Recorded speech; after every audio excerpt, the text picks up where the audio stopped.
Boundary Waters, Superior National Forest, Minnesota. 2011. Derek Hayes had learned to ignore the feeling years ago. That cold whisper in his gut when he entered certain places. The wrongness that prickled across his skin like static electricity before a storm. He'd spent 15 years as a ranger in Superior National Forest convincing himself it meant nothing. Low blood sugar, stress, pattern recognition. His rational mind hadn't consciously processed yet anything but what his grandmother had called it during those childhood summers in her kitchen, heavy with the smell of wild rice and sage. The gift. The Boundary Waters country in February 2011 was a study in white silence. 6 million acres of frozen lakes and snow-laden pines, temperature hovering at 12 below zero. The kind of cold that turned breath to ice crystals before it left your lungs. Derek stood outside the ranger station in Ely, Minnesota, watching his supervisor Jim Kowalski load emergency supplies into the Ski-Doo. The morning sun barely cleared the tree line, painting the snow in shades of weak amber. Cody Anderson, 26. Solo winter camping, Jim was saying, his voice muffled by the balaclava covering everything below his eyes. Permit for the Lac La Croix area. Check-in missed by 48 hours. His girlfriend filed the report yesterday. Derek nodded, adjusting the straps on his pack. Garmin GPS Map 64 clipped to his belt. Motorola XPR 7550 radio on his chest rig. Benchmade bushcrafter knife on his hip. Standard winter SR loadout. But his hands were shaking as he cinched down the buckles, and it wasn't from the cold. "You okay?" Jim asked, pausing mid-motion with a first aid kit. "Fine," Derek said automatically. The lie tasted like copper. He'd felt it the moment Jim mentioned Lac La Croix. That plunge in his stomach like an elevator cable snapping. The certainty flooding through him that something was profoundly, catastrophically wrong in those woods. Not lost hiker wrong. Something else. Good. Weather window's closing tonight. 6 hours max before the next front hits. Jim swung onto the snowmobile. "You're sure you want to take the eastern approach? That adds 2 hours?" Derek was sure. The western route felt worse somehow, like walking into a mouth. "Better visibility from the ridge," he said instead. They separated at the trailhead, Jim taking the main search grid while Derek pushed into the backcountry toward Anderson's last known coordinates. The forest swallowed sound, the only noise the mechanical whine of his snowmobile and the rhythmic crunch of snow under the treads. He'd done this hundreds of times. The Boundary Waters was his territory, every frozen portage and ice-choked stream mapped in his memory. But today the trees felt different, watchful. 3 miles in, Derek killed the engine and continued on snowshoes. Protocol for the final approach. Engine noise could mask calls for help, and the acoustic shadow of the forest meant Anderson might hear him coming long before Derek could hear a response. But that wasn't why Derek's hand hesitated on the ignition. Some instinct he refused to name told him to be quiet, to not announce himself. The temperature was dropping. Derek checked his thermometer. 6 below. That was wrong. It had been warmer at dawn, and the sun, weak as it was, should have brought the temp up, not down. His breath hung in the air longer than it should, ice crystals forming and falling like microscopic snow. He became aware of the silence then. Real silence. No wind through the pines, no distant crow calls, no crack of thermal ice expansion on the lakes. Nothing. His radio crackled. "Hayes, you copy?" Jim's voice was faint, degraded by distance and terrain. "Copy. 3 miles out from PLS. No contact yet. Getting weird readings on the weather sat. Temperature inversion forming faster than predicted. If you don't find signs in 90 minutes, pull back to the rally point." "Understood." Derek released the transmit button. Weird readings. The cold was getting worse with every step, a penetrating chill that his layers couldn't block. It sank into his bones, settled in his chest. And beneath it, that feeling, the one he'd spent 15 years denying, was screaming. He found the first marker 20 minutes later. Not Anderson's campsite, not a trail sign, something else. The trees here grew in a configuration that made Derek stop walking, his snowshoes sinking into powder as he stared. 7 white pines, mature growth, arranged in a perfect circle around a clearing. Natural tree spacing didn't work like that, and the bark on each trunk at exactly shoulder height bore marks. Not animal scratches. Deliberate gouges, symbols that might have been letters in an alphabet Derek didn't recognize. His grandmother's voice, unbidden in his memory. When the trees grow in patterns, child, something old has been sleeping there. Derek circled the clearing, photographing each tree with hands that shook for reasons beyond the cold. The symbols were fresh, bark exposed in pale crescents, sap not yet fully frozen. Days old, maybe a week. He knelt to examine the snow inside the circle. Disturbed. Something large had moved here. The depressions partially filled by wind-driven powder but still visible. Not boot prints, not animal tracks. Something that had dragged itself, leaving gouges too long to be human hands. The wrongness intensified, a physical pressure building in Derek's skull. Tinnitus whined in his ears, a high sustained note that shouldn't exist in this silence. And underneath it, so faint he almost convinced himself he imagined it, a sound. Rhythmic, wet, like someone chewing. Derek's training overrode his fear. He activated his radio.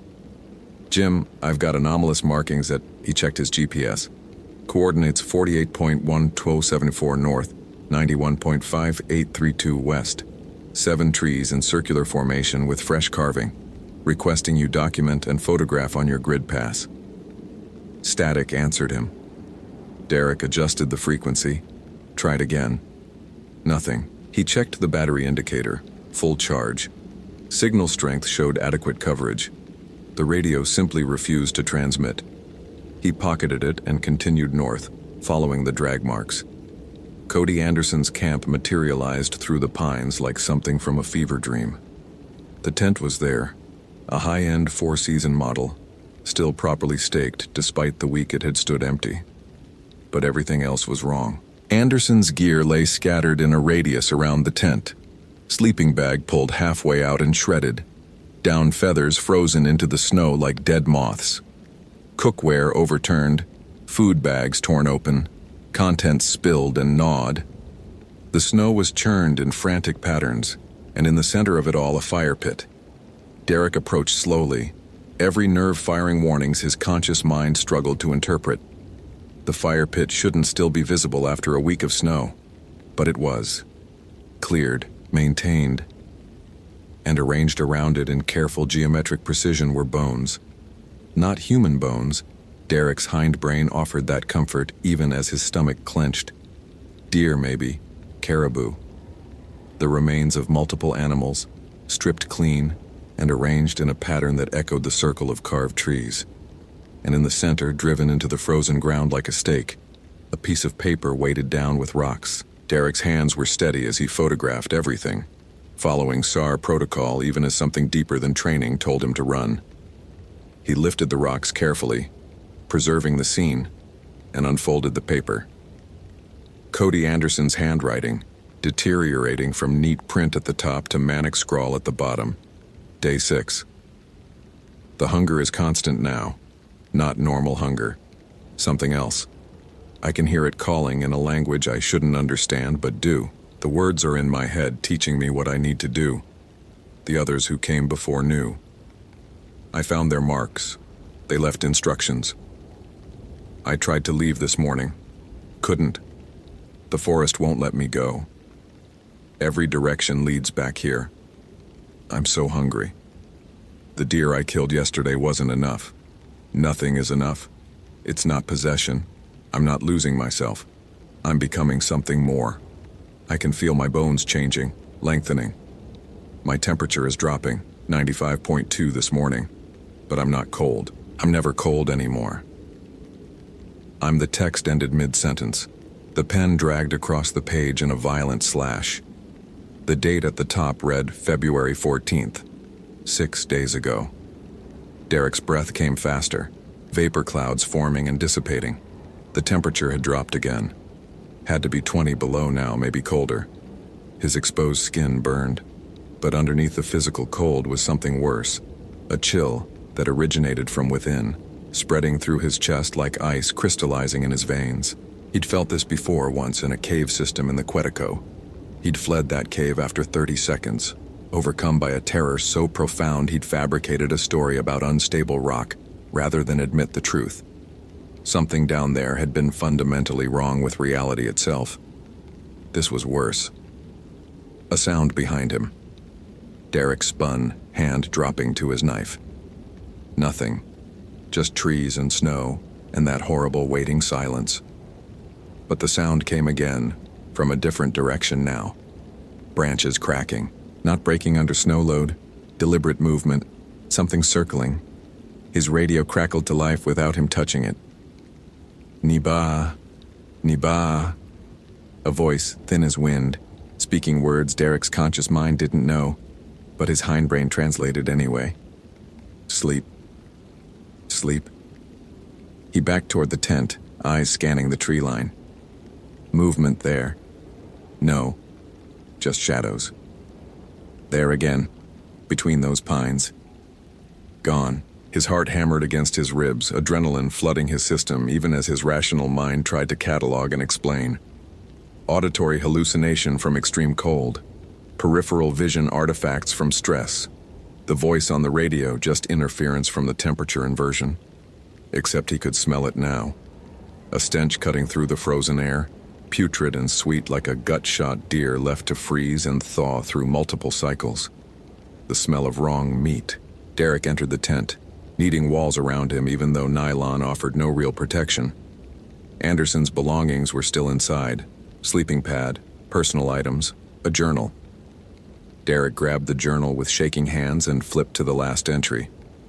More of the degrading handwriting, some passages in English, others in what looked like phonetic approximations of another language. Ojibwe, maybe. Or Cree, the indigenous languages of the Algonquian peoples who'd first named this region and warned others about what dwelled in its deepest forests. The Wendigo is not a monster. It's a transformation. A sacred horror born from the breaking of the greatest taboo. The first peoples understood. They created the myth to warn us, but also to teach us. In the deepest cold, in the worst starvation, there is a choice. Remain human and die, or become something that survives. Something that hunts, something that feeds. I can hear them now. The others, the ones who chose. They sing in voices like wind through skulls, calling me to join the feast. I'm so hungry I could eat the world. The tent shook. Derek looked up to see the fabric bowing inward, not from wind but from pressure. As if something massive was pressing against it from outside, testing its integrity. The support poles creaked, bending impossibly inward. Derek scrambled backward, knife in hand, watching the tent deform around him like a predator's mouth closing. Then it stopped. The pressure released, the tent snapping back to normal configuration. Derek's breath came in ragged gasps, each inhalation burning his lungs with air that had gotten colder still. He could see his breath now, not as vapor, but as crystalline clouds. Ice particulates forming and falling. The inside of the tent was below freezing. He had to get out, had to reach Jim, call for backup, evacuate to somewhere with heating and lights and other human beings. Derek grabbed Anderson's journal, stuffed it into his parka, and reached for the tent zipper. A face appeared in the mesh window. Close enough that Derek should have felt breath against the fabric, but there was no condensation. The face was elongated, skeletal, skin pulled tight over bone in a configuration too narrow to be human. The eyes, if they were eyes, glowed with a pale luminescence like foxfire, reflecting no external light source. And the mouth hung open, impossibly wide, lined with teeth that had grown too long, too sharp, pushing through blackened gums. Derek fell backward, a sound escaping his throat that wasn't quite a scream. The face tracked his movement, tilting at an angle no neck should achieve. Then it smiled, the teeth parted and a tongue emerged, gray, writhing, far too long, and formed words in a voice like breaking ice. Derek Hayes. His own name in that horrible voice, shaped with anatomical wrongness. Sensitive, aware. You taste like my grandmother did. She could feel us too before the white sickness took her vision. It knew about his grandmother, about the gift he'd denied. Derek's mind fragmented, unable to process. The tent wall to his left bulged again, and this time he saw the outline of a hand. Fingers too long, joints too many, pressing against the fabric like a lover's caress. "He's not gone," the thing said, and Derek realized with dawning horror that he was hearing Cody Anderson's voice underneath the wrongness. The man's vocal cords repurposed, twisted, forcing out sounds they were never meant to make. "I'm still here. Still Cody. Just more. The hunger doesn't hurt anymore. I fed last night. Brought down a moose without weapons, just these." The hand pressed harder, claws visible through the tent wall. "Want to know what marrow tastes like when it's still warm?" Derek lunged for the tent exit, bursting through the zipper into the clearing.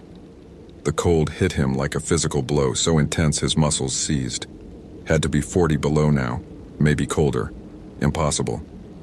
But he was beyond questions of possibility. The thing that had been Cody Anderson stood near the fire pit, barely visible in the failing light.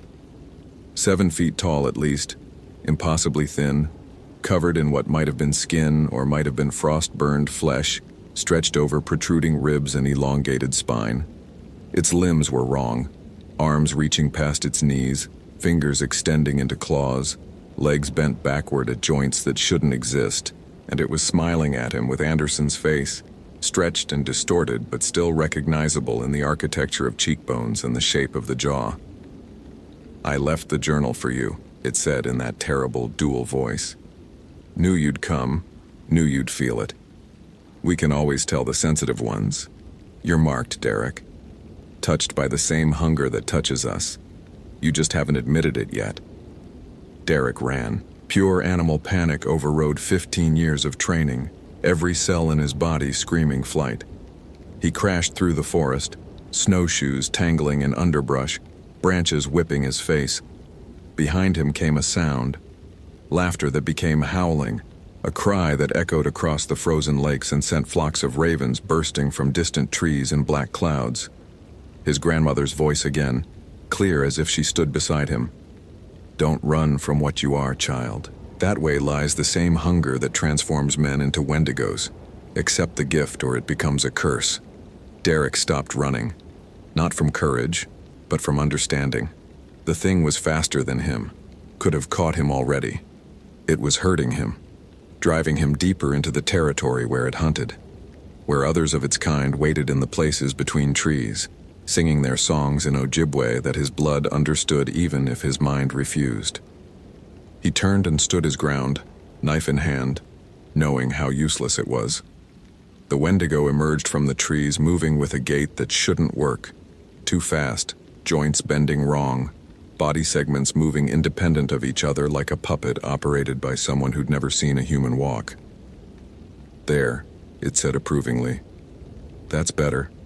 I can smell your fear, but I can also smell your acceptance. You're starting to understand, aren't you? The gift is the curse. The ability to sense us makes you prey and profit both." "Cody," Derek forced out through chattering teeth, "if you're still in there. I told you, I'm not gone.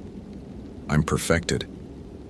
It spread its arms wide, and Derek saw the symbols carved into its chest, matching the marks on the trees.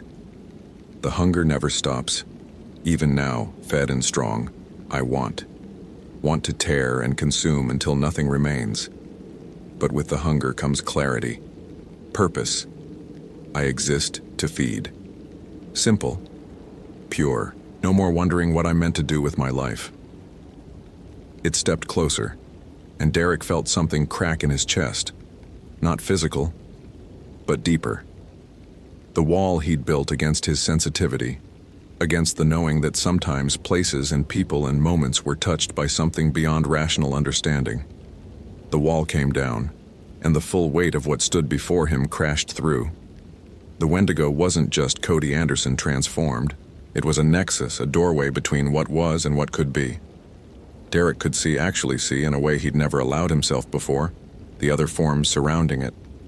Transparent as northern lights, dozens of them, the Wendigos that had hunted these woods for generations. Each one had been human once, Each had chosen, or been forced, to become something else, and they were all hungry. "You see us now," the thing said softly, and for a moment it sounded almost kind, almost human. "Really see. That's the gift, Derek. That's what your grandmother tried to teach you. The sensitive ones don't just feel the spirits, they see the choices. Remain human, or transcend. Starve, or feed." "I choose human," Derek whispered. But even as he said it, he felt the cold seeping deeper. Felt something in his stomach that might have been hunger or might have been the first whisper of transformation. The Wendigo's smile widened. "Then run, Derek Hayes. Give us the hunt we crave. And when you're exhausted, when the cold has stolen the last of your warmth and you're crawling through snow that never ends, ask yourself, is your pride worth dying for?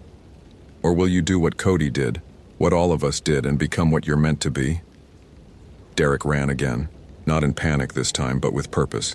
His radio was dead, his GPS showing impossible coordinates, the numbers cycling through locations hundreds of miles apart. But he didn't need technology. The gift he'd denied all his life became his compass now. He could feel the wrongness behind him, growing stronger as more Wendigos joined the pursuit. And ahead, faint but real, a thin thread of normalcy. The path back to human lands. The forest fought him. Branches grabbed at his clothing. Snowdrifts appeared where none should exist. The temperature continued to plummet until he couldn't feel his extremities. He lost his pack somewhere, then his snowshoes when they tangled in deadfall.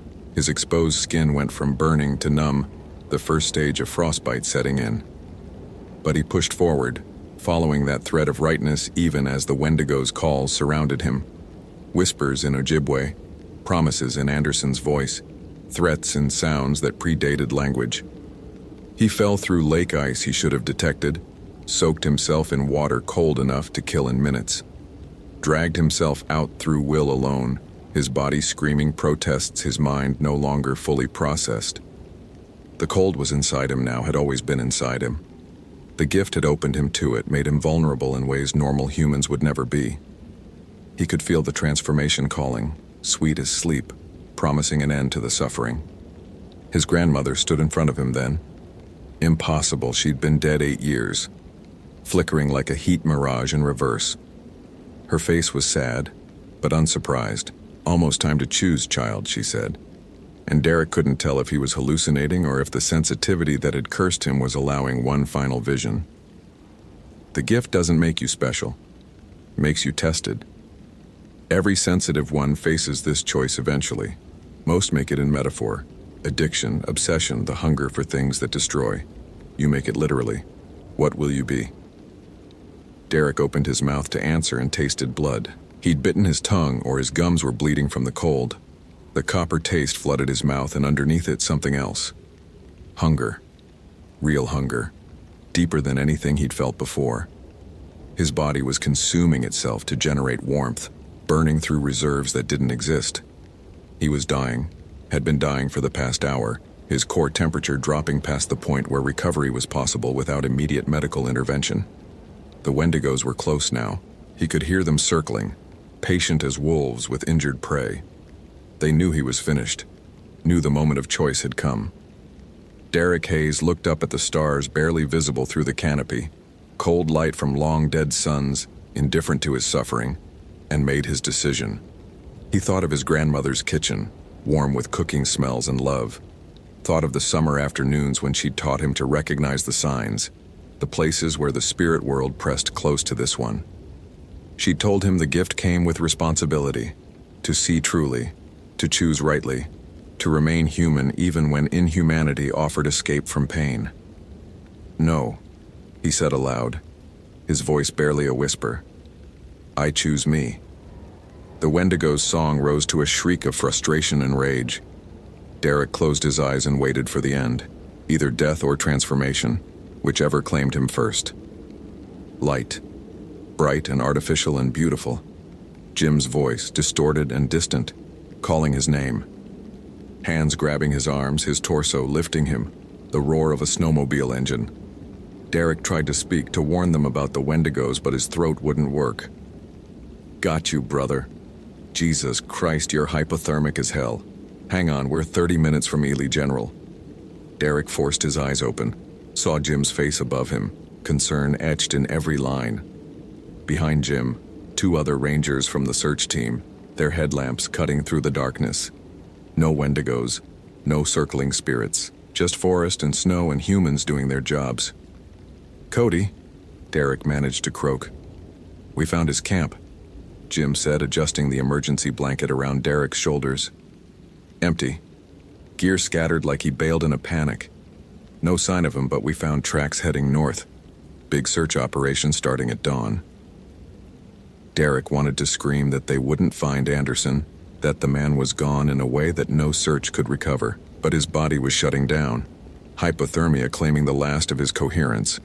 He let himself be loaded onto the snowmobile, let the world blur past as they raced toward warmth and safety. At Ely General Hospital, they told him he'd come within 20 minutes of death. Core temperature at 86 degrees, severe frostbite on his extremities requiring skin grafts, acute hypothermia complicated by shock. They asked what happened, and Derek told them a version stripped of everything important. Got turned around, lost his gear, exposure set in. They accepted it because the alternative, that something supernatural had hunted him through the boundary waters, wasn't something that fit in their reality. They never found Cody Anderson. The search lasted 3 weeks before being called off. The official conclusion that he'd succumbed to exposure and scavengers had disturbed the remains. Derek kept Anderson's journal, the one piece of evidence he'd managed to bring out. He read it sometimes when the nightmares got bad, to remind himself that his choice had been real. That somewhere in those woods, Cody Anderson had faced the same decision and chosen differently. The gift didn't leave him. If anything, it grew stronger, refined by the ordeal. Derek could walk through Superior National Forest now and know, truly know, which places were safe and which places harbored older hungers. The sensitivity that had nearly killed him became his compass, guiding him away from the territories where Wendigos hunted, where the boundaries between human and spirit grew thin enough to cross. He never went back to Lac La Croix. Some places, once they marked you, never let go completely. On the coldest February nights when the temperature dropped toward 0 and below, Derek would wake with the taste of copper in his mouth and hear whispers in Ojibwe promising transformation, promising an end to cold and hunger and human weakness.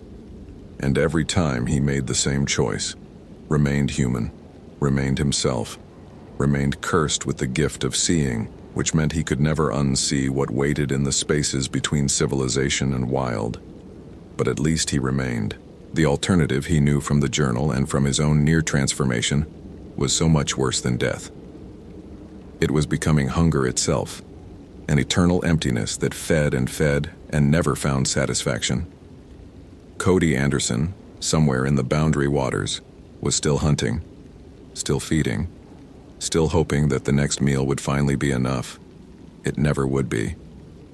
That was the real horror of the Wendigo. Not the transformation, not even the cannibalism, but the knowledge that satisfaction was impossible.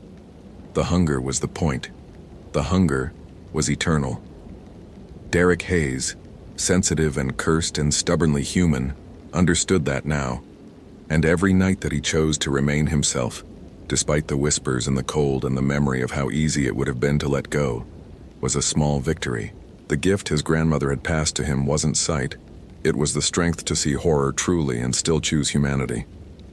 Some gifts, he'd learned, were really just tests in disguise, and the test never ended. It just kept coming back, every cold February night asking the same question in Cody Anderson's voice. What will you be? And Derek's answer, now and always, was the same word he'd gasped into the frozen darkness. No.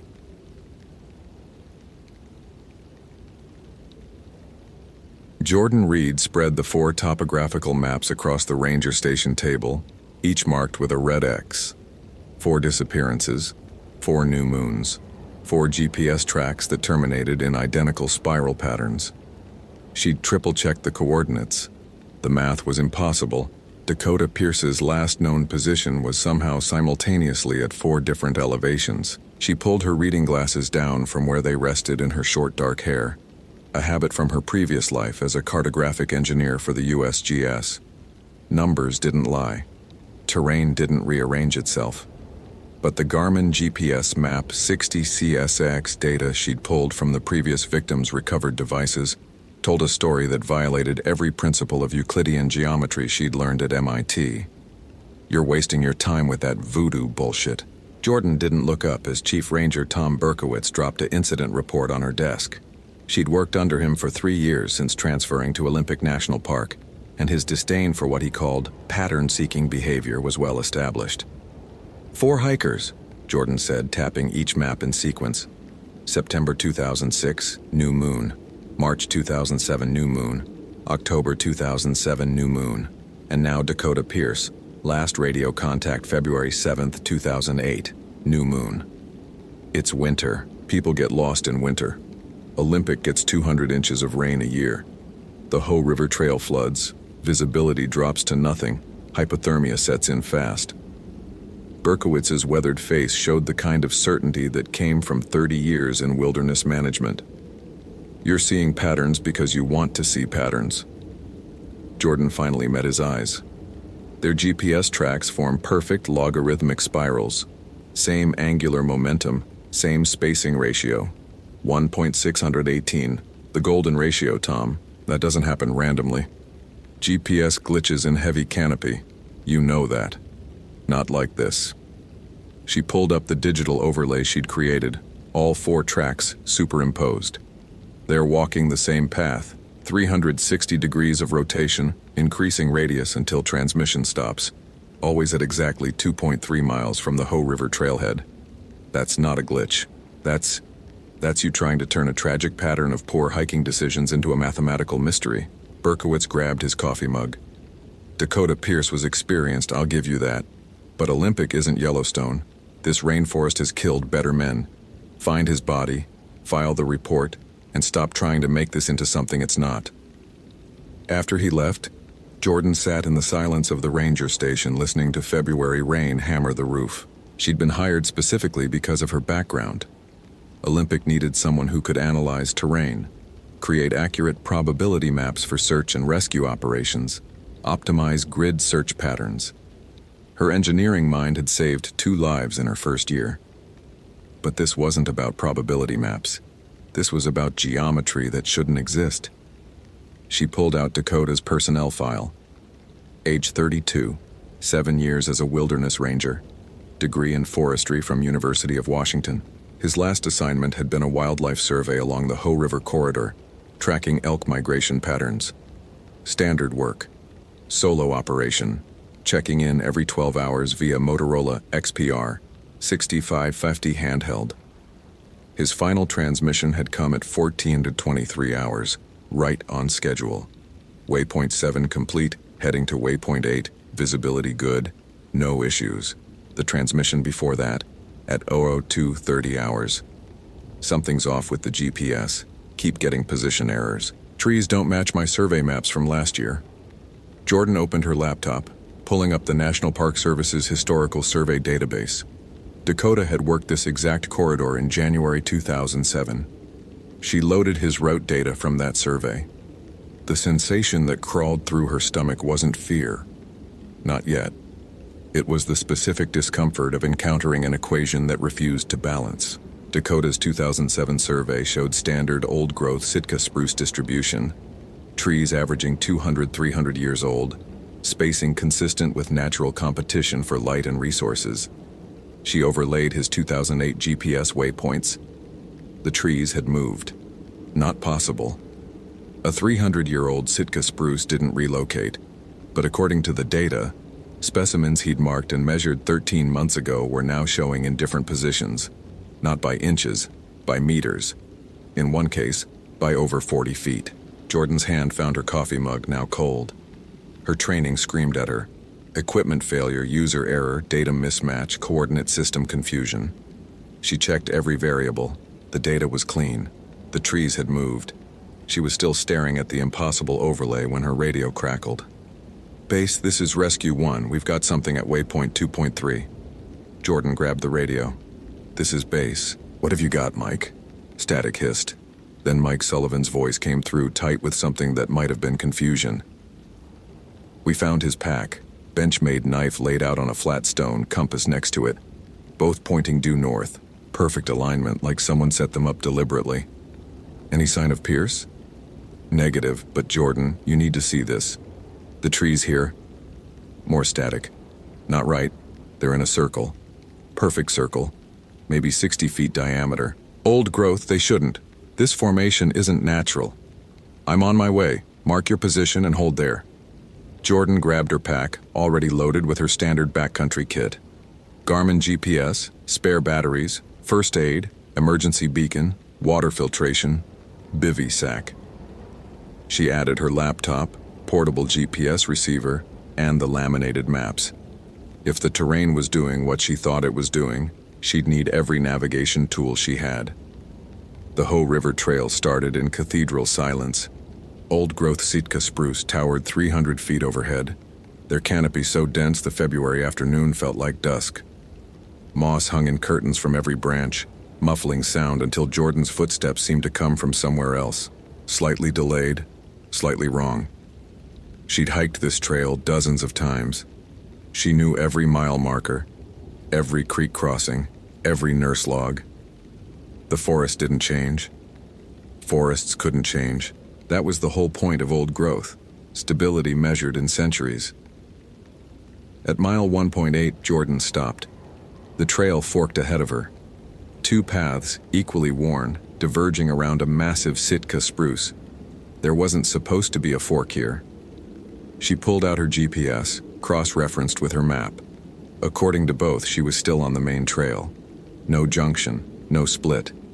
She looked up from the devices. The fork remained, clear as fresh blazes. Jordan's heartbeat picked up.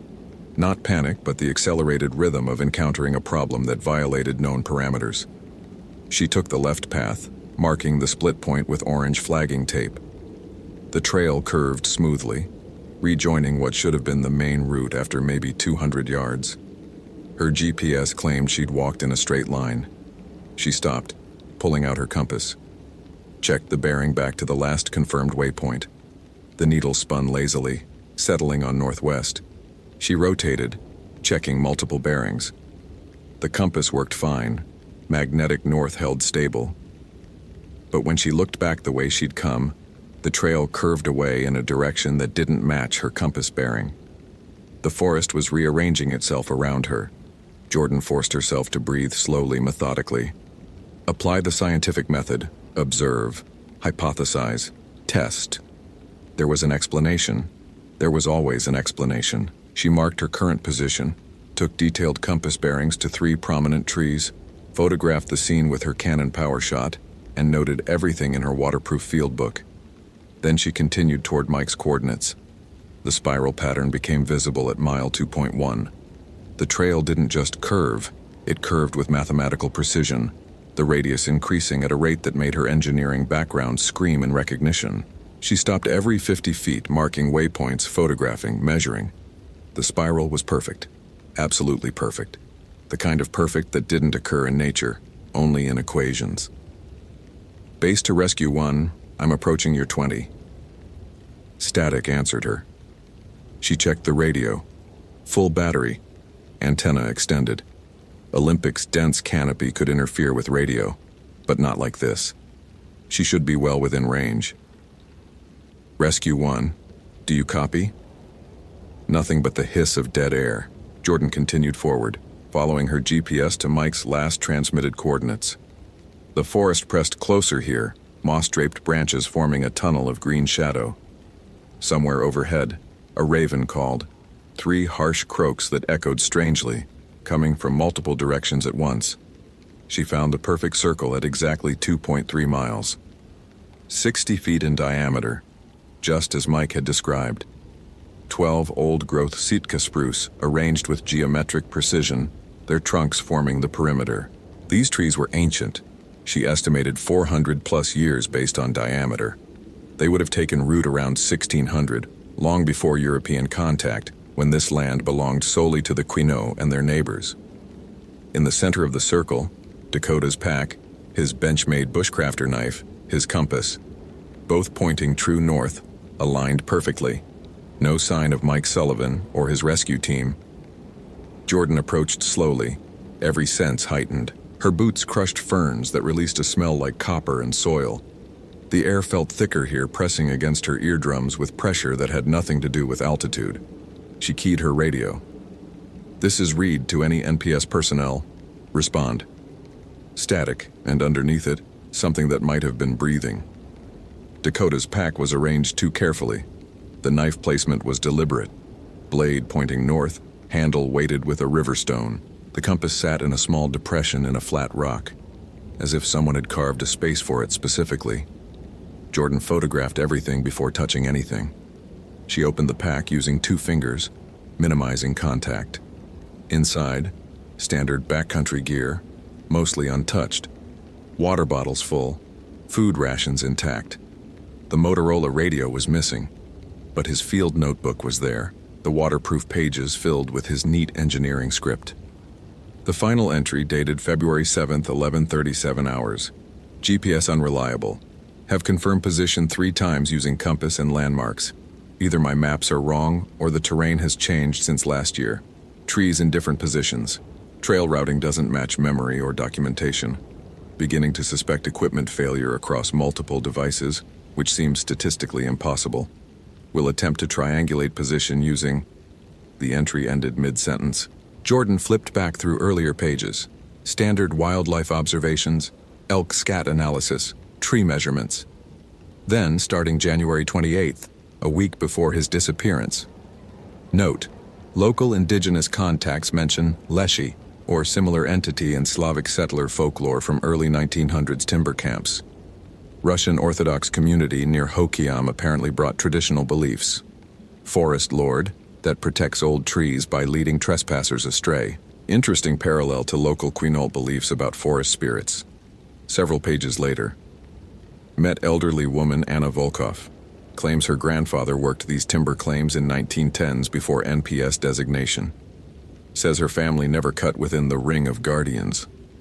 When pressed, she described a circle of 12 old trees exactly matching the formation at mile 2.3.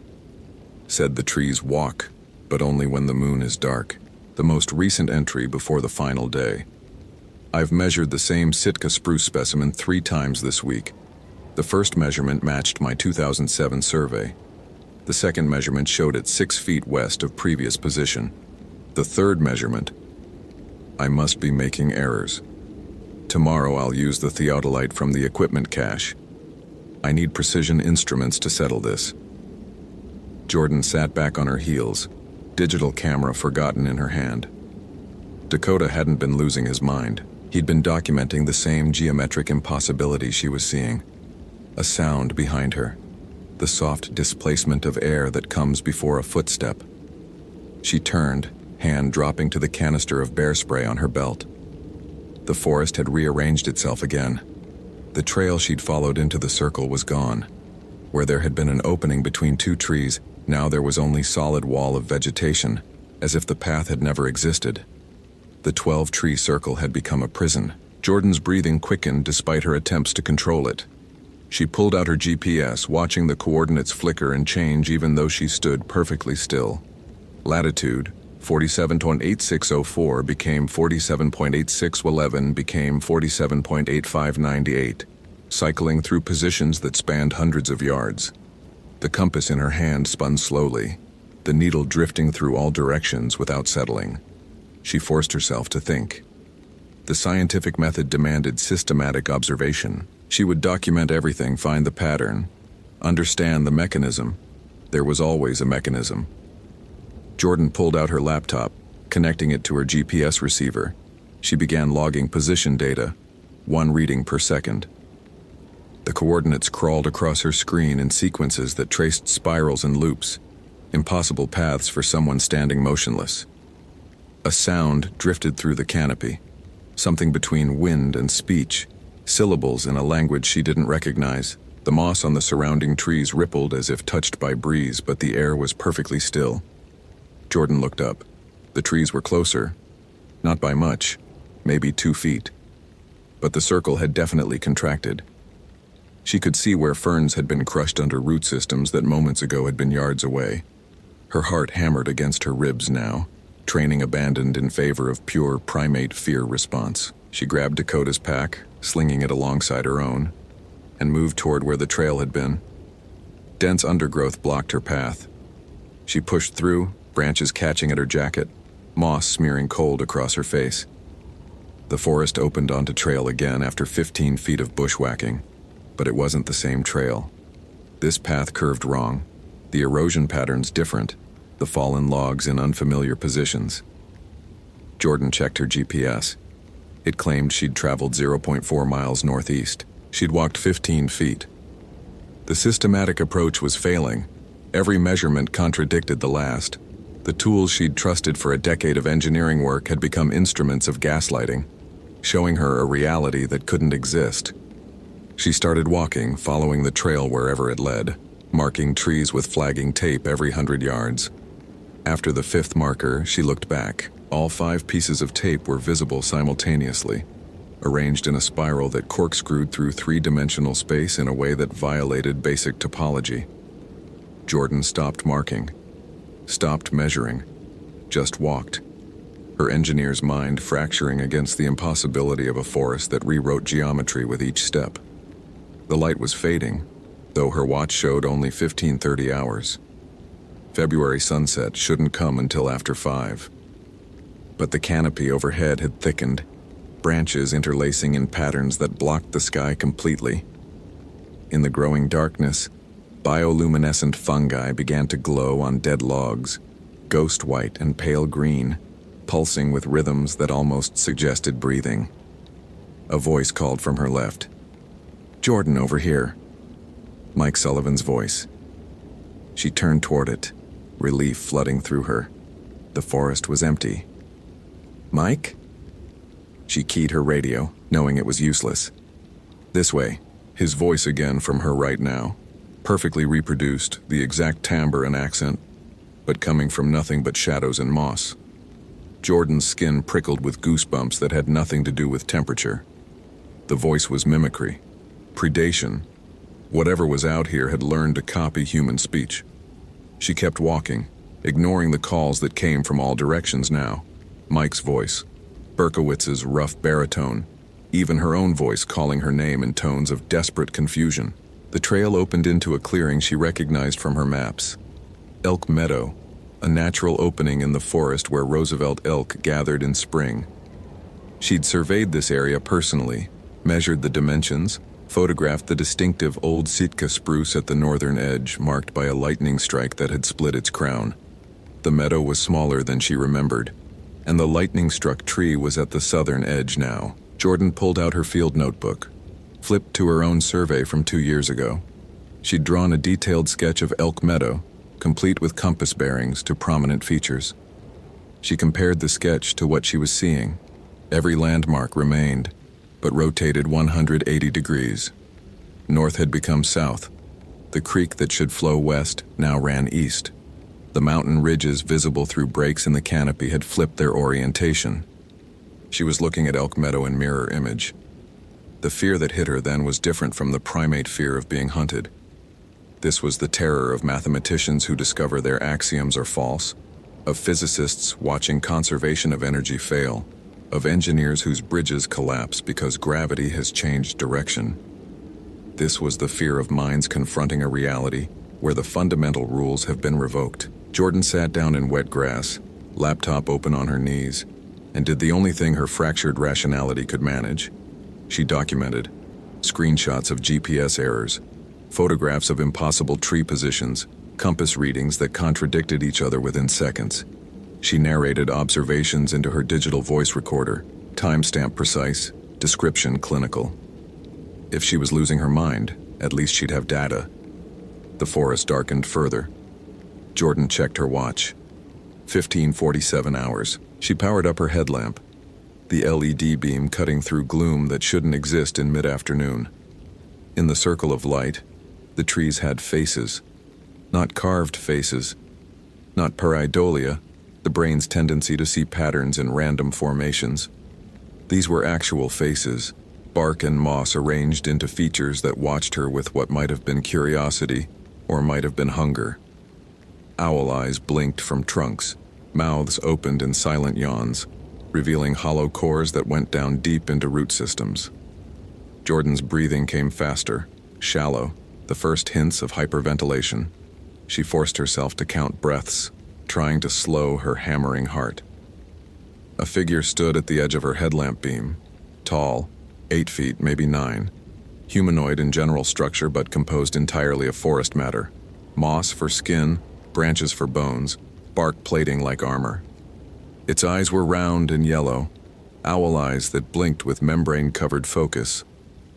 When it breathed, leaves rustled across a chest cavity that revealed nothing but hollow darkness. The Leshy. Jordan's mind supplied the name from Dakota's journal entries, from fragmentary memories of comparative folklore courses at MIT, from some deep pattern recognition substrate that assembled scattered data into terrible understanding. The entity regarded her with alien patience, its head tilted, bird-like moss-draped branches creaking. When it spoke, the voice came from everywhere and nowhere, from the trees around her, from the earth beneath her, from the air itself. You measure, you mark, you try to make small what is vast. The words weren't English exactly, but she understood them anyway, some meaning transmitted beneath language. Jordan found her voice, surprised it worked. I'm not trying to harm anything. I'm just looking for Dakota Pierce, the one who listened, the one who understood that trees walk, that forest remembers, that old places are sovereign. The Leshy moved closer, each step a rustle of ferns and crack of twigs. He brought no saws. He asked permission. He left offerings. Where is he? Where he chose to be. The forest takes only those who wander without respect, who mark without asking, who measure without understanding what they measure. Those owl eyes focused on her with intensity that made her skull ache. You are like him. You see patterns, but you see them as numbers, not as language. Jordan's laptop showed another spiral of GPS coordinates, the golden ratio manifesting in real-time corruption of space. I don't understand. Old places remember old ways. Before your maps, before your trails, before your named peaks and numbered waypoints. The Leshy's voice carried weight that pressed against her chest. This forest was walking long before humans tried to pin it down with surveyors' stakes. That's impossible. Trees don't move. Geometry doesn't change. Your geometry, your rules. A sound that might have been laughter, or might have been wind through a hollow trunk. The Quinault knew better. The Russian loggers knew better. Even now, the wise ones leave offerings at the 12 guardians. Only the measurers, the namers, the makers of grids. Only they forget that the land is older and greater than their understanding. Jordan's training screamed at her to reject this, to find the rational explanation. But she was surrounded by empirical evidence that reality operated by rules she'd never learned. The scientific method demanded she accept data, even when data contradicted theory. What do you want from me? Nothing, everything, return, stay, the choice is yours.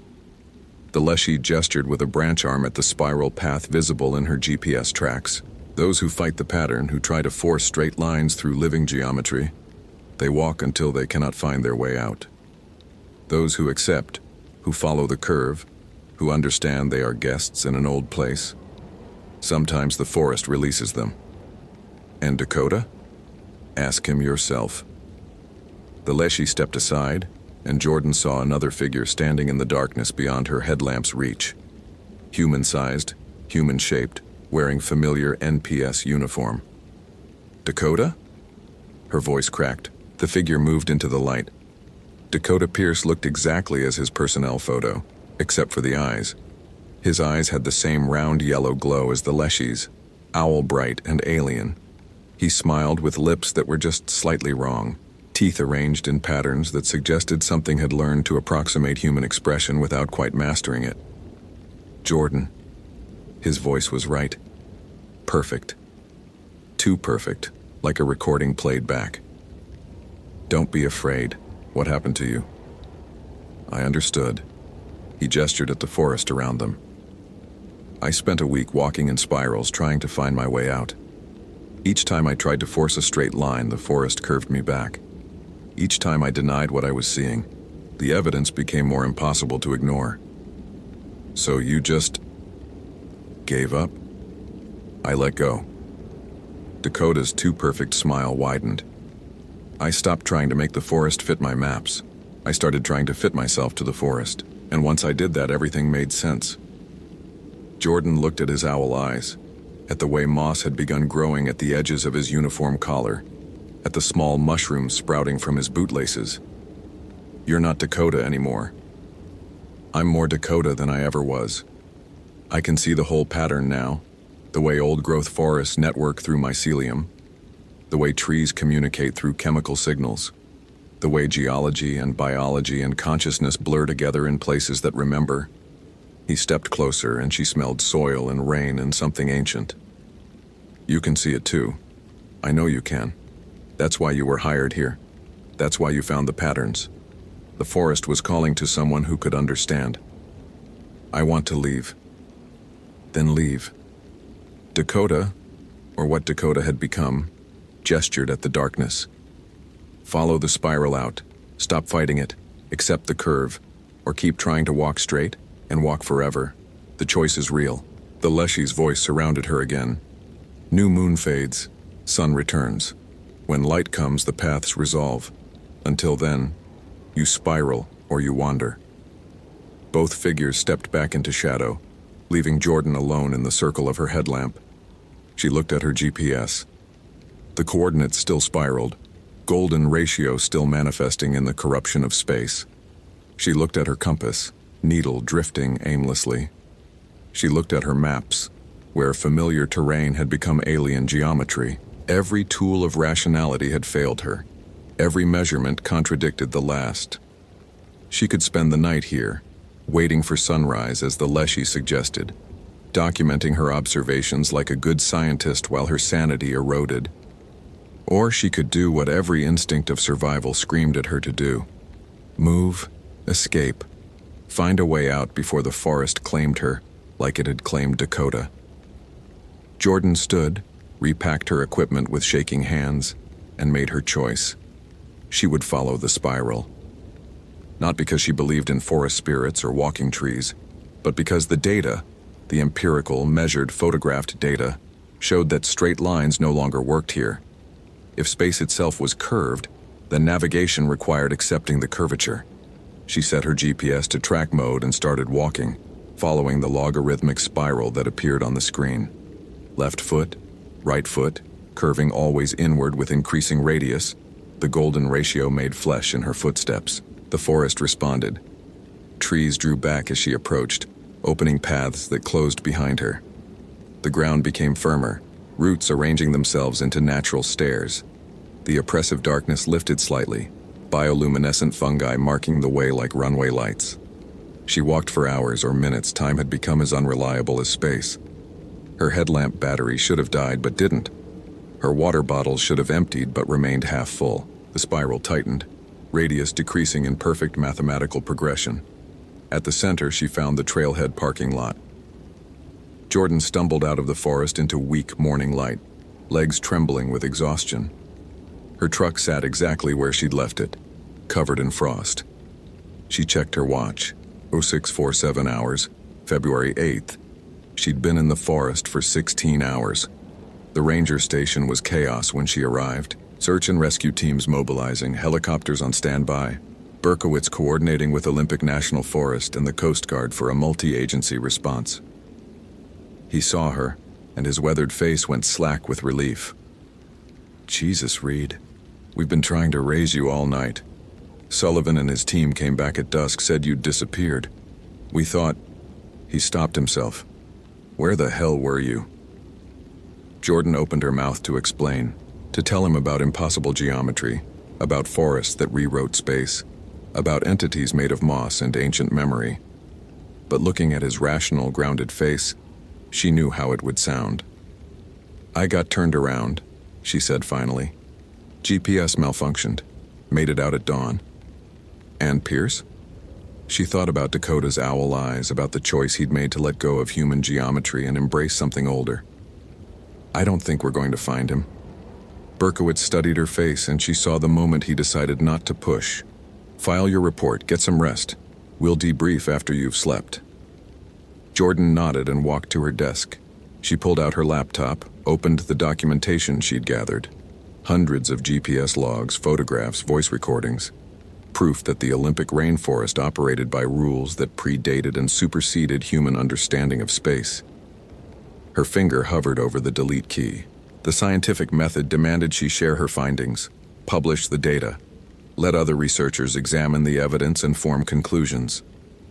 But she thought about the Leshy's warning, that those who tried to measure and name and control ended up walking forever in spirals. Maybe some patterns weren't meant to be mapped. Jordan deleted the files, all of them. GPS logs, photographs, voice recordings. She wiped her camera's memory card, reformatted her field recorder. In her waterproof notebook, she carefully tore out the pages documenting impossible measurements and fed them to the office shredder. Only Dakota's journal remained. She locked it in her desk drawer, a reminder that some people found patterns the world wasn't ready to acknowledge. That night, she dreamed of walking through spirals of ancient trees, while something with owl eyes watched from the shadows and whispered in languages older than English, older than Russian, older than Kino. Languages made of growth rings and rainfall, and the slow, patient movement of roots through soil. When she woke, there was moss growing on her windowsill, though there hadn't been any the night before. Jordan didn't return to the Ho River corridor. She filed paperwork recommending that section be designated for wildlife preservation, access limited to indigenous cultural observers only. Berkowitz approved it without question. He'd seen the look in her eyes, the kind of look that said some things were better left unmeasured. Sometimes on new moons, she still pulled out her old survey maps and traced the spiral patterns. The golden ratio appearing in GPS corruption, the 12-tree circle that predated national parks by centuries, the perfect logarithmic curve that led either to escape or transformation, depending on whether you fought it or accepted it. Dakota Pierce was officially declared lost, presumed deceased, after 30 days. They held a memorial service. His family came from Seattle, grieving and confused, demanding answers that Jordan couldn't give. She attended the service, said nothing about owl eyes or offers to stay, and went home to find small mushrooms growing in the corners of her apartment, despite the dry heating and urban environment.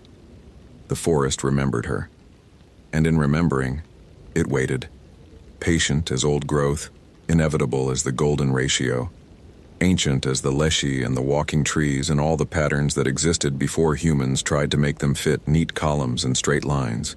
Jordan Reed understood now what Dakota had learned. Some places are sovereign. Some patterns are bigger than the minds that observe them. And some choices once made echo through spirals that have no end and no beginning, only the endless curve of acceptance or the infinite straight line of denial. She'd chosen the curve, and the curve had let her go. But sometimes when February brings new moons, she dreams of old forests where geometry bends and trees remember how to walk, and she wonders if the choice was ever really hers at all. I hope you felt the terror. If you enjoyed this literary horror, please consider following. Which moment scared you the most? What's your theory about Dakota's final choice?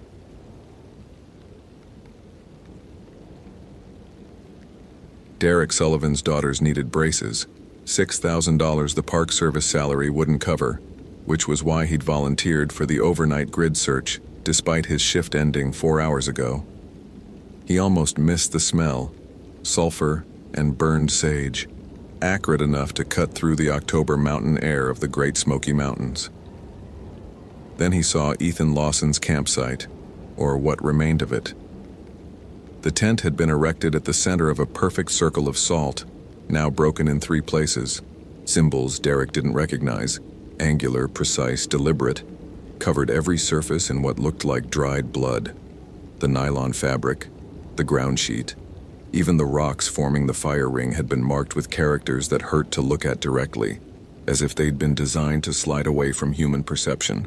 And suspended from the ridgeline, still gently rotating in the night breeze, hung Ethan's Benchmade 162 Bushcrafter, the blade driven through a hand-drawn image of a crowned king with a camel's head. Derek's Motorola XPR 7550 crackled with static, then, "All units, we've got a 1079. Missing person just walked into the Cades Cove Visitor Center. Says his name is Ethan Lawson." Derek looked at the tent, at the blood, at the symbol, at the knife-catching moonlight in ways that made his stomach clench. He pulled his service weapon for the first time in 11 years and keyed his radio with a thumb that wanted to shake but couldn't afford to. "Sullivan to IC. I'm at the PLS coordinates. You need to see this. And someone needs to detain that individual at Cades Cove until we confirm ID." The response came from Linda Chen, the incident commander running the search from the ranger station 12 miles away. "Copy that, Sullivan. What have you got?" Derek swept his Streamlight ProTac across the campsite again. 3 black candles formed a triangle around the tent, their wax pooled in patterns that looked intentional. A leather-bound book lay open near the cold fire pit, its pages covered in Latin text and hand-copied diagrams. He'd taken 2 semesters of Latin for his forestry degree, enough to recognize Lemmigitan and Clavicula Salomonis, even if he couldn't translate the dense paragraphs between the illustrations. "I see, I've got what looks like some kind of ritual site.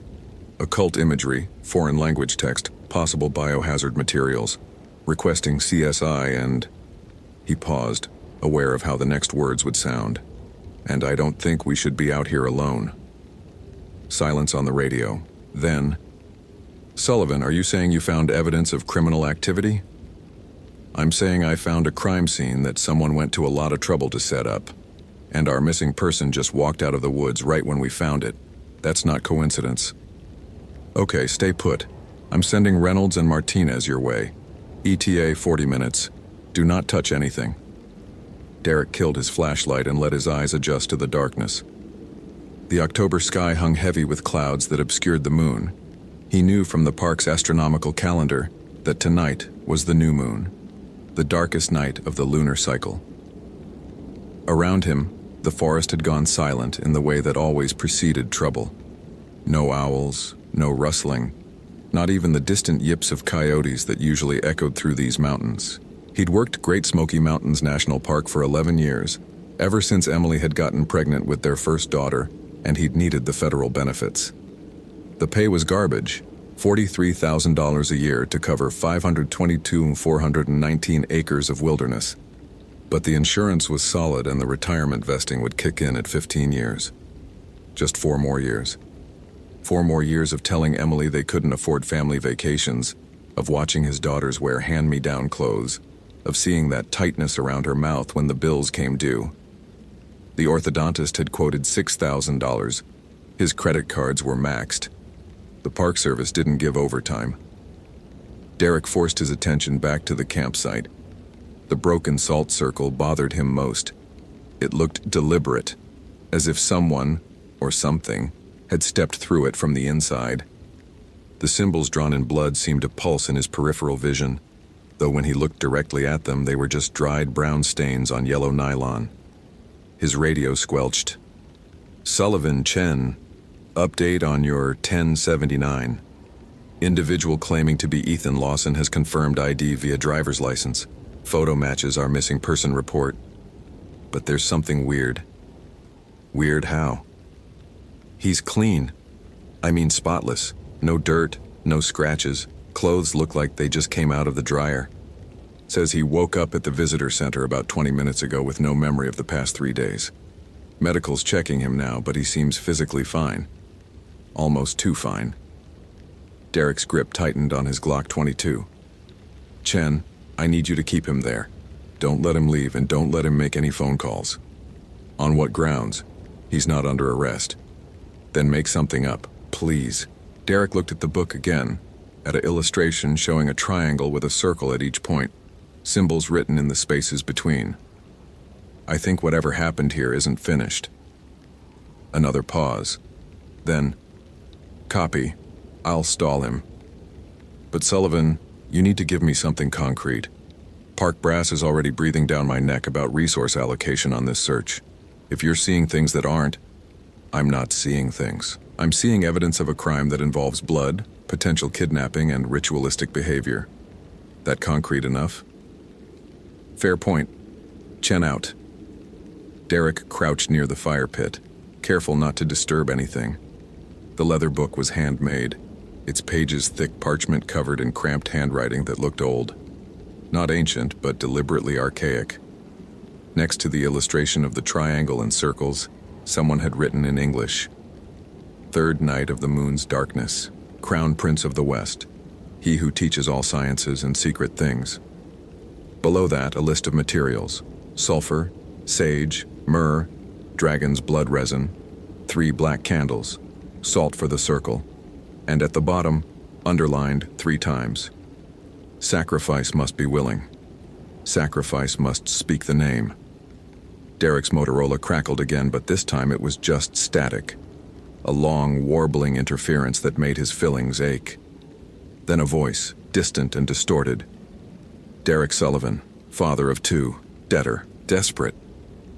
He jerked upright, weapon raised, sweeping the darkness. "Who's there? Identify yourself." The static resolved into Linda Chen's voice. "You copy? Sullivan, do you copy? I'm here. Did you just say my name?" "Negative. I was asking for your status. You okay out there?" Derek's heart hammered against his ribs. "Yeah, fine. Just thought I heard something." He was losing it. 18 hours into his shift, running on gas station coffee and adrenaline, seeing occult symbols and hearing voices. Emily would kill him if she knew he'd volunteered for overtime again, especially after promising to be home for Megan's soccer game tomorrow afternoon. 8 years old and already disappointed in her dad. The wind picked up, carrying that smell again. Sulfur and sage and something underneath that reminded Derek of the rendering plant that used to operate near his hometown. Meat and decay and chemical sweetness. The tent flap, which had been zipped closed, now hung open. Derek hadn't seen it open. He'd been watching the tent the whole time. He approached slowly, streamlight mounted under his Glock's barrel. Standard training. Don't get tunnel vision. Maintain situational awareness. Always have an exit strategy. The tent was a 2-person REI quarter dome, maybe 5 years old, well maintained. No rips, no damage except for the symbols covering every square inch of fabric. Inside, 1 sleeping bag, 1 backpack, 1 Garmin Montana 650. And sitting upright in the center of the tent, facing the entrance as if waiting for him, was a small wooden box carved with the same symbol from Ethan's knife, the crowned king with the camel's head. Derek didn't touch it. Every instinct he had screamed not to touch it. His radio. "Sullivan, Reynolds here. We're about 15 minutes out. Traffic on 441 was worse than expected. Copy. I'll be here." He paused. "And guys, bring the shotguns. Something's really wrong with this scene." Define wrong. How could he define it? The way the symbols seemed to move when he wasn't looking directly at them. The smell that made his sinuses burn.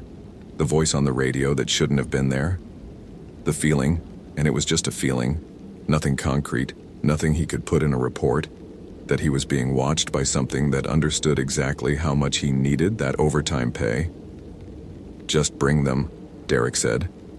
He backed away from the tent and did a complete 360 sweep of the area. His streamlight caught something reflective about 30 yards into the tree line. Eyes low to the ground, unblinking. Raccoon, probably. Or a fox. Except raccoons and foxes moved when you pointed lights at them, and these eyes stayed perfectly still. Derek counted. 2 eyes became 4. 4 became 8. All at the same height. All reflecting his light with that distinctive green eyeshine of the tapetum lucidum. All absolutely motionless. "This is Derek Sullivan, park ranger," he called out, voice steady despite the cold weight settling into his gut. "You are in a closed section of Great Smoky Mountains National Park. Identify yourself or disperse immediately." The eyes blinked in unison, then as one they vanished. Not retreated. Vanished. The reflected light simply stopped, as if whatever had been there had ceased to exist between one heartbeat and the next. Derek's thumb found his radio, Reynolds, Martinez, how far out are you? Static. Then Martinez's voice, unusually tight. We've got a problem. There's a tree down across Newfound Gap Road. We're trying to find a way around, but the transmission cut off.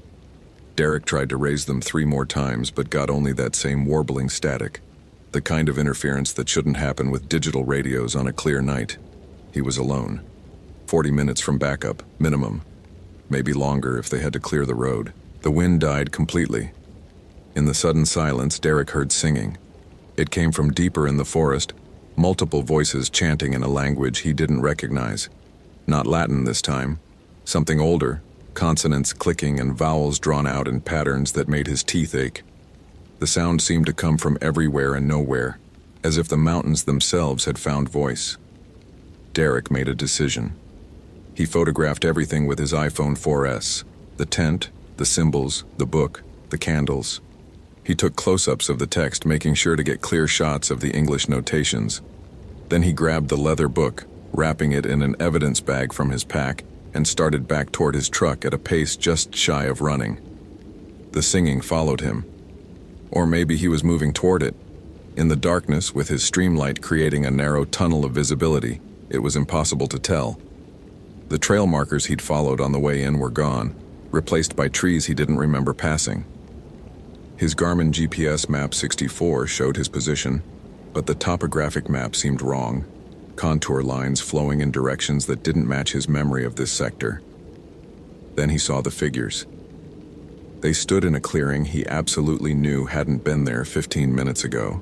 9 people in dark robes arranged in a triangle with 3 at each point. In the center of the triangle, 3 circles had been drawn in what looked like salt, each one containing a black candle that burned with flames too still for the wind that had suddenly returned. And standing in the middle circle, facing Derek with a smile that made his bladder want to let go, was Ethan Lawson. Except it wasn't really Ethan. The face was right, the body was right, but something fundamental had changed in the way the man held himself. He stood too straight, spine rigid in a way that suggested bones arranged incorrectly beneath the skin. His eyes caught the firelight and reflected it back gold instead of the normal red of human eyeshine. Derek Sullivan, the thing wearing Ethan, said, "You have something that belongs to us." The 9 robed figures turned as one to look at him. Derek's hand went to his weapon, but his arm felt heavy, muscles sluggish as if moving through water. The evidence bag containing the book seemed to pulse against his chest where he'd stuffed it under his jacket. "I'm a federal law enforcement ranger," Derek said, surprised his voice worked at all. "You're all under arrest for what?" Ethan Thing tilted its head at an angle necks don't bend. "For worship? For seeking knowledge? For trying to call down from the heights what your species has feared since it first learned to light fires in the dark?" One of the robed figures spoke, voice female and somehow familiar. "He has the grimoire. The third prince will not manifest without all components present." Derek's training kicked in. Identify threats, establish control, call for backup. But his radio was dead. His weapon felt like it weighed 100 pounds, and 9 against 1 were terrible odds even before whatever was happening to Ethan got factored in. "Let me tell you a story," Ethan Thing said, taking a step forward. The salt circle didn't break. It simply ceased to exist where his foot fell, reforming behind him. 3 days ago, a young man named Ethan Lawson came to these mountains seeking solitude. He was tired of his life, you see. Tired of debt and disappointment and the grinding mediocrity of human existence. He'd read certain books, learned certain names, and he made a deal. Another step. Derek's finger found his Glock's trigger but couldn't squeeze. He offered himself as a vessel in exchange for knowledge. We offered him to a prince who teaches all sciences and secret things, who can make men knowing in all arts.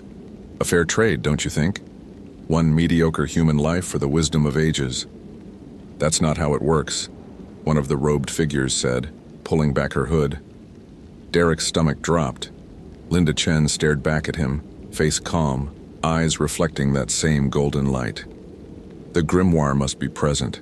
The sacrifice must speak the name willingly. All components must align, or the prince returns to the western quarters and we gain nothing. Then we're at an impasse, Ethan Thing said. Because Ranger Sullivan has the grimoire and I suspect he won't give it up willingly. Derek forced his arm to move, raised his weapon with agonizing slowness. All of you, on the ground. Now. Linda laughed. It wasn't her laugh. Too many harmonics, too many voices speaking in unison. Derek. Sweet, desperate Derek. Do you know why we chose Ethan? Why we've been watching you for months? Learning your patterns, understanding your needs. Shut up and get on the ground. We chose him because he was willing, because he came to us seeking transformation, ready to pay any price. But there are other ways to secure a vessel. She gestured at the 3 salt circles. 3 nights of the new moon. 3 offerings. 3 names spoken willingly. Ethan was the first. We need only 2 more. The wind picked up again, carrying voices that chanted in that same clicking, vowel-heavy language. The trees around the clearing bent inward, branches reaching down like fingers. You can't make me speak anything, Derek said. No, but we can make you choose. Linda's smile widened. We know about your daughters, Megan and Sarah, 8 and 6 years old. We know about the debt, the braces Megan needs, the medication Sarah requires for her asthma. We know Emily works 2 jobs and you haven't taken a vacation in 4 years. We know everything, Derek, because we've been preparing this moment since you transferred to Great Smoky Mountains. Derek's hand trembled. You're lying. Am I? Check your phone. He didn't want to. Every instinct screamed not to look, but his free hand moved anyway, pulling his iPhone from his pocket. 3 missed calls from Emily. 2 voicemails. He thumbed the speaker button. Emily's voice, tight with panic. Derek, where are you? Megan's missing. She was in the backyard 20 minutes ago and now she's gone. The police are here but they're not. Derek, please, where are you? Second voicemail 4 minutes ago. Someone left a note. It says, Derek, it says they have her. That if we want her back, you need to bring something called the Lesser Key to someplace called the Mingus Mill by midnight. Derek, what's happening? What have you gotten us into? The phone slipped from Derek's numb fingers. Mingus Mill. Historic site about 4 miles from his current position. Closed to tourists this time of year. Midnight was in 90 minutes. There it is, Linda said softly. The moment of choice. Give us the grimoire and speak the name. Willingly of your own volition and your daughter goes free. Refuse and, well, we need 3 vessels. Ethan was the first. Your daughter could be the second. The choice is entirely yours. Derek's world narrowed to a single point of clarity. The weapon in his hand, the 9 cultists arrayed before him. The thing wearing Ethan's face in the center circle. Linda Chen, his incident commander. The woman he'd worked with for 6 years, smiling with eyes that reflected inhuman gold. And somewhere 4 miles away, his 8-year-old daughter held captive by people who worshipped things with crowned heads and camel faces. You made one mistake, Derek said quietly. Oh? You told me where she is. He pulled the trigger. The gunshot shattered the unnatural silence. Linda Chen dropped, red blooming across her robe. The other cultists scattered, some running, some diving for cover behind trees. Ethan Thing shrieked. Not words, just pure rage in frequencies that made Derek's inner ears scream and lunged forward. Derek emptied the magazine.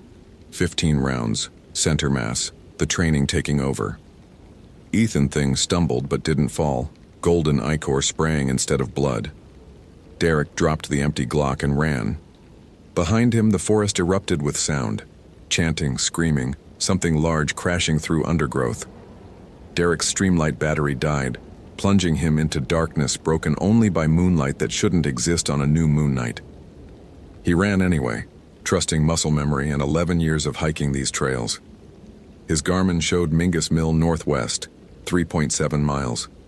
90 minutes until midnight. He could make it in 45 if he didn't stop, didn't slow down, didn't think about what was chasing him through the darkness. The grimoire bounced against his chest. Part of him wanted to throw it away, let them have it, anything to stop the pursuit. But he'd read enough of the English notations to understand. The book was the key. Without it, they couldn't complete the ritual. Without it, Megan was just a hostage, not a sacrifice. He burst out of the forest onto a gravel road. His truck was a quarter-mile south, but Mingus Mill was north. No time to debate. Derek turned north and kept running. The thing that had been Ethan caught up to him at the Cherokee Orchard Road junction. It moved with impossible speed, covering ground in leaps that defied physics. Derek saw it coming, a silhouette against stars that shouldn't be visible, and dove into the roadside ditch. Claws raked the air where his head had been. Derek rolled, came up with his backup weapon, a Ruger LCP, .380 that wouldn't do shit against whatever this was, and fired anyway. The muzzle flash illuminated Ethan's face for one frozen instant. Skin split open to reveal bone underneath, jaw unhinged to show rows of teeth that spiraled back into impossible depths, eyes replaced with golden fire. The thing screamed and retreated. Not wounded. Derek could tell it wasn't wounded, but recoiling from something else. Light? Sound? He didn't know and didn't care. He ran. Mingus Mill appeared around the next bend. A 3-story wooden structure built in 1886. Water wheel frozen in time. Tourist signs explaining the historical grinding process. And parked in front, a black SUV with its engine running and headlights off.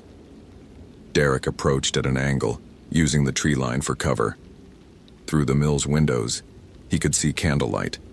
3 figures, 2 adults in robes, 1 small silhouette that made his heart try to exit through his throat. Megan sitting on the floor, hands bound. He had 7 rounds in the Ruger, 2 cultists, daughter in crossfire range. Every tactical consideration said this was suicide. Derek checked his watch.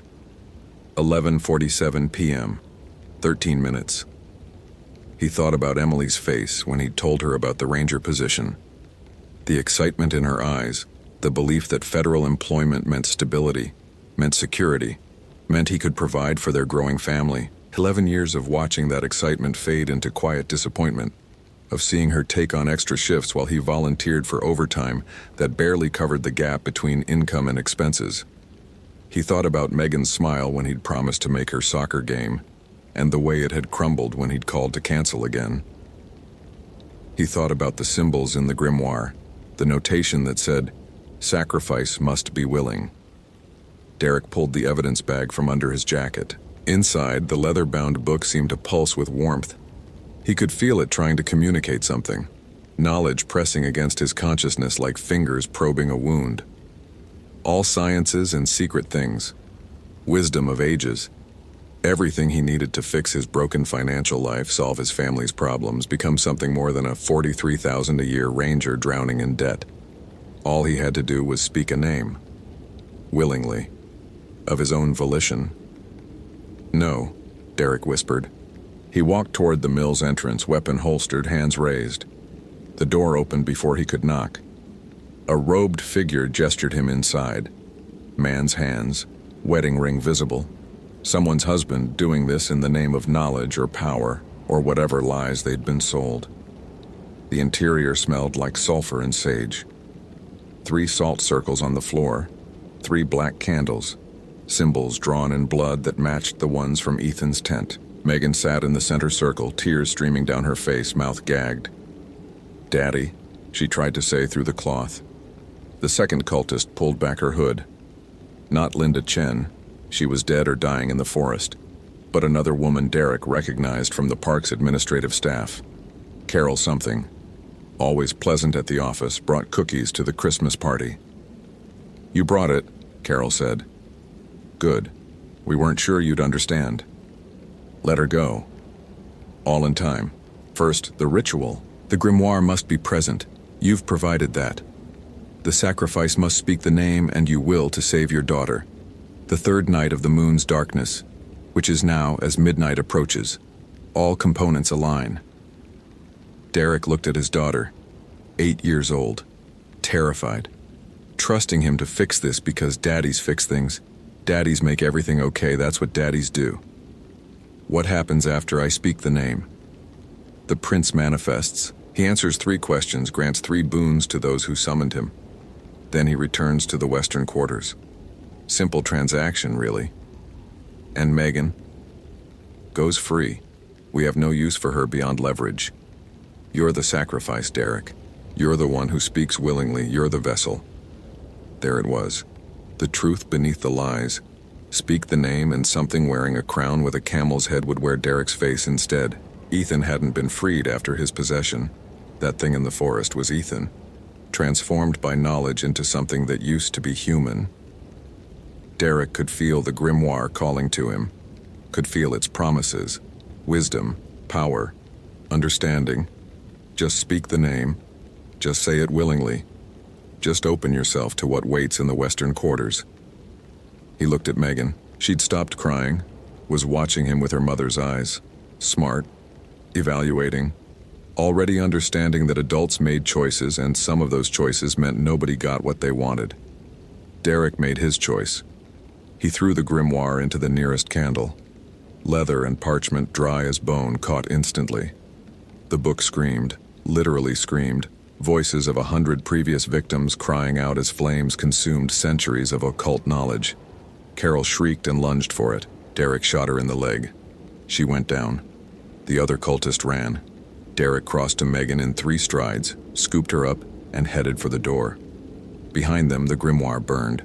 The symbols drawn in blood began to smoke. The salt circles cracked and scattered. And from somewhere beyond the veil of reality, something vast and crowned and hungry roared its frustration. Derek didn't stop running until they reached his truck, Megan clutching his neck, both of them sobbing. He keyed his radio. Miraculously, reception had returned, and called in everything. Officer-involved shooting, kidnapping, multiple suspects. Request all available units. The response came fast. Sirens, flashing lights, cops and rangers flooding the area. Derek gave his statement 3 times, voice hoarse, Megan silent beside him wrapped in a shock blanket. They found Linda Chen dead at the ritual site. Found Ethan's body, just Ethan now, empty and cold, in the center circle. Found Carol bleeding but alive, already lawyering up, refusing to say anything except, "We were so close." They never found the other 7 cultists. Never found evidence of who they were, though Derek provided names he remembered from office Christmas parties and safety briefings. Never found the grimoire, just ashes that crumbled to dust when forensics tried to collect them. The official report called it a cult activity gone wrong, drug-fueled delusion, shared psychosis. The symbols were dismissed as random markings, the Latin text as gibberish from someone who'd watched too many horror movies. Ethan Lawson had killed himself while high on hallucinogens. Linda Chen had been murdered by person or persons unknown. Derek Sullivan had saved his daughter from kidnappers and would receive a commendation. Derek retired from the Park Service 4 weeks later, used his remaining sick leave, filed for early retirement on psychological grounds, took a job as a security consultant for $28,000 a year, with worse benefits and no pension. Emily didn't understand. Couldn't understand. How could he explain that some prices were too high? That some knowledge shouldn't be sought? That there were things with crowns and camel heads waiting in western quarters for desperate men to speak their names willingly? Megan never talked about that night. The therapist said it was normal, that children processed trauma differently. But sometimes Derek caught her staring at shadows in ways that reminded him of those golden eyes in the forest. Sometimes she drew pictures, triangles with circles at the points, symbols that made his stomach clench. Sometimes late at night when Emily was asleep and the house was quiet, Derek heard singing in a language of clicks and drawn-out vowels. He knew it was just tinnitus, just stress, just his mind playing tricks. Had to be. Because the alternative, that the ritual had failed but not aborted, that speaking part of the invocation had opened a door that never fully closed, that something patient and crowned was still waiting for him to finish what he'd started, was too terrible to consider. Derek's daughters still needed braces. Emily still worked 2 jobs. The bills still came due, and in the mountains of Great Smoky, in a clearing that no GPS could find, 3 salt circles remained drawn in the earth, waiting for the next desperate soul to stumble across them, waiting for someone willing.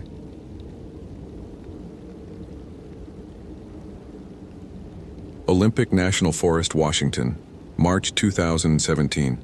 Austin Parker's phone buzzed with the third overdue notice in as many days as he pulled into the Hoh Rainforest Ranger Station.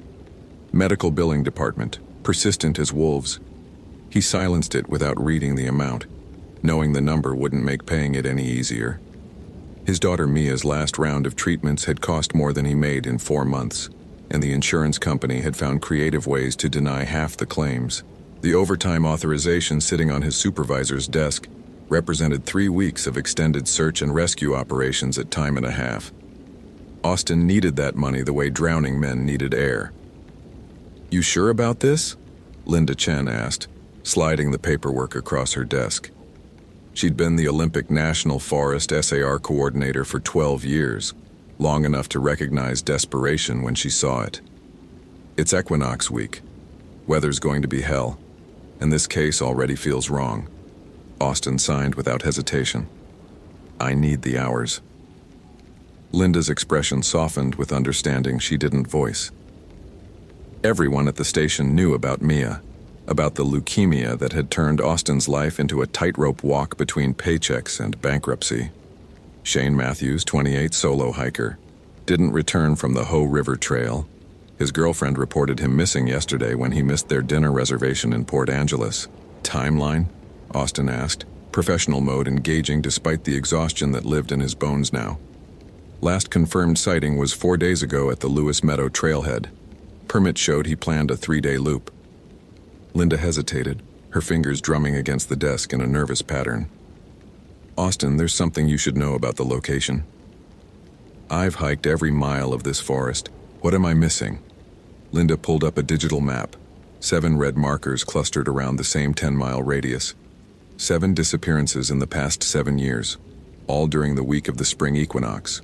All solo hikers, all eventually found, all... She trailed off, jaw tightening. All what?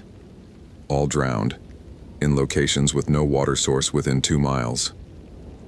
The words hung in the air like smoke. Austin studied the map, his mind cataloging the impossibility. The marked locations were ridgelines, high meadows, dense forest well above any watershed. Equipment failure, flash flooding. Coroner ruled drowning in every case. Lungs full of fresh water. Lake water specifically. Algae content matched Lake Crescent. But Lake Crescent is 15 miles from the nearest body. Linda met his eyes. And every victim was found wearing a crown of deer antlers. Fresh antlers, still bloody at the base where they'd been severed from the skull. Austin's phone buzzed again. Another message from the hospital billing department, probably. The overtime rate calculation ran through his head automatically. 3 weeks at extended hours would cover Mia's next 2 treatments. Maybe 3 if he was careful. He looked back at the map, at those 7 red markers like drops of blood on green terrain. "I'll find him," Austin said, standing. "What's the search grid?" Linda's hand caught his arm as he turned to leave. The local tribes have stories about this area, specifically about the equinoxes. They don't hike here during the transition periods. Superstitions won't help me find Matthews. Maybe not. But the Quileute and Meka both have oral histories about something in the deep forest, something that wakes when the seasons turn. Linda released his arm, resignation crossing her face. "Be careful out there. And Austin, if something feels wrong, abort. No amount of overtime is worth..." "I'll be careful," Austin interrupted because he couldn't afford to hear the rest of that sentence. The Hoh Rainforest in March was a study in green chaos. Moss covering everything, hanging from branches in thick curtains, blanketing fallen logs in emerald shrouds. The air sat heavy with moisture, every breath tasting of decomposition and growth occurring simultaneously. Austin had hiked these trails hundreds of times, but today the forest felt different, expectant somehow, like the trees were waiting for something. He found Shane Matthews' campsite 6 hours into the search, tucked into a small clearing a 1/4 mile off the main trail. The tent was still standing, properly secured, no signs of disturbance. But Matthews's gear told a different story. His pack had been emptied, contents arranged in a careful circle around the fire pit. Not scattered, arranged. Sleeping bag, cooking equipment, personal items. all placed with geometric precision, and in the center, driven into the soft earth like a grave marker, a branch crowned with fresh deer antlers. Austin's radio crackled. "Parker, you copy? Weather's deteriorating faster than predicted. You need to be back at base camp before nightfall." He keyed the transmit button, eyes still fixed on the antlers. "Copy. I've located Matthew's campsite. No sign of the subject, but evidence of occupancy within the last 72 hours. Requesting additional search time." Static. Then Linda's voice, tight with something that might have been fear. "Negative, Parker. Extraction protocol is in effect. There's a storm system moving in that..." The radio cut out. Austin adjusted the frequency. Tried again. Dead. He checked his Garmin GPS map 64, still functioning, coordinates locked. Signal strength showed adequate coverage. The radio simply refused to transmit. He photographed the campsite methodically, documenting everything for the official report. The arrangement bothered him more than random scatter would have. This showed intention, ritual, and the antlers. He knelt beside them, examining the severed base. Fresh. Cut within the last day, maybe 2. The bone showed clean saw marks, deliberate removal. A sound behind him. Austin spun, hand dropping to his knife. Nothing. Just forest and moss and that oppressive green silence. But the sound came again from a different direction. Rhythmic. Wet, like someone breathing through water-filled lungs. His phone buzzed in his pocket. Impossible, there was no cell service this deep in the forest. Austin pulled it out, saw Mia's name on the screen. He answered without thinking. "Hello?" Silence on the other end. Then, faintly, so faintly he almost convinced himself he imagined it, his daughter's voice. "Daddy, I'm drowning." The line went dead. Austin's hands shook as he checked the call log. No record, no signal bars. The phone shouldn't have rung at all. He was breathing too fast, hyperventilating, his rational mind scrambling to categorize and explain, while something deeper recognized the wrongness bleeding through reality's edges. Focus. He had a job to do, a missing hiker to find, overtime hours that would pay for Mia's treatment. Austin forced himself to think tactically, scanning the campsite for signs of Matthew's direction of travel. There. Broken branches leading northeast toward the higher elevations. He marked the location on his GPS and followed. The forest grew darker as he climbed, though it was barely past noon. The canopy thickened overhead, moss hanging in dense curtains that filtered what little light penetrated. Austin noticed other things too. Trees growing in patterns that seemed almost deliberate. 7 old-growth Sitka spruce arranged in a rough circle, their trunks carved with symbols he didn't recognize. Fresh carvings, sap still weeping from the cuts. And voices. Faint, distant speaking words in a language that sounded like Latin, but older, rougher. Chanting, rhythmic and patient as a heartbeat. Austin's tactical training from his brief stint in the National Guard kicked in. He moved quietly now, following the sound. The terrain opened into a natural amphitheater, a bowl-shaped depression surrounded by ancient trees. And in the center, he found Shane Matthews. The body was posed. That was Austin's first coherent thought, seeing Matthews seated against a massive cedar, arms spread wide, head tilted back. The second thought, following immediately, the antlers.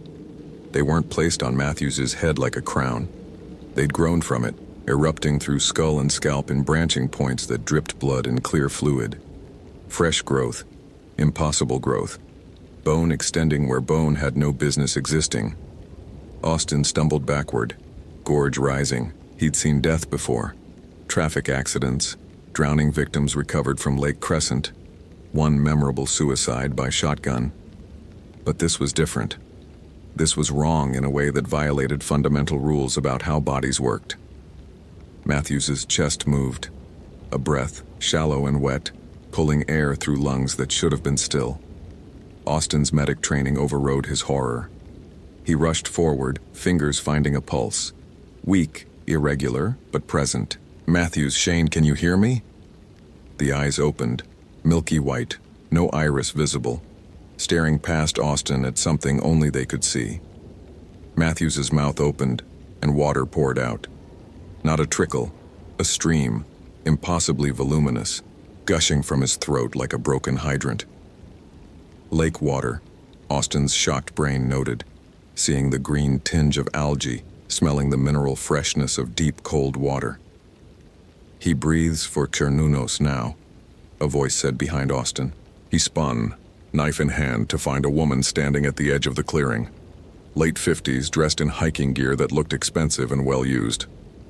Her face was calm, almost serene, marked with symbols painted in what Austin desperately hoped was mud. "Step away from the vessel," she continued, her tone conversational. "The transformation is nearly complete. 7 years, 7 sacrifices, 7 doors between the world that is and the world that was. Shane is the 7th, the last key in the lock." Austin's mind raced, cataloging details. The woman's hands were clean despite the forest dirt. No, not clean. Stained with something darker around the fingernails. Her hiking boots showed no mud despite the wet terrain. And behind her, emerging from the trees, others. 6 of them, dressed similarly, all bearing the same painted symbols. "You're the ones who did this," Austin said, keeping his voice steady with effort. "The 7 disappearances, 7 murders, sacrifices," the woman corrected gently. "And not murders, transformations. Each one willingly gave themselves to the horned god. Each one opened a door. Shane opened the last." She smiled, beatific and terrible.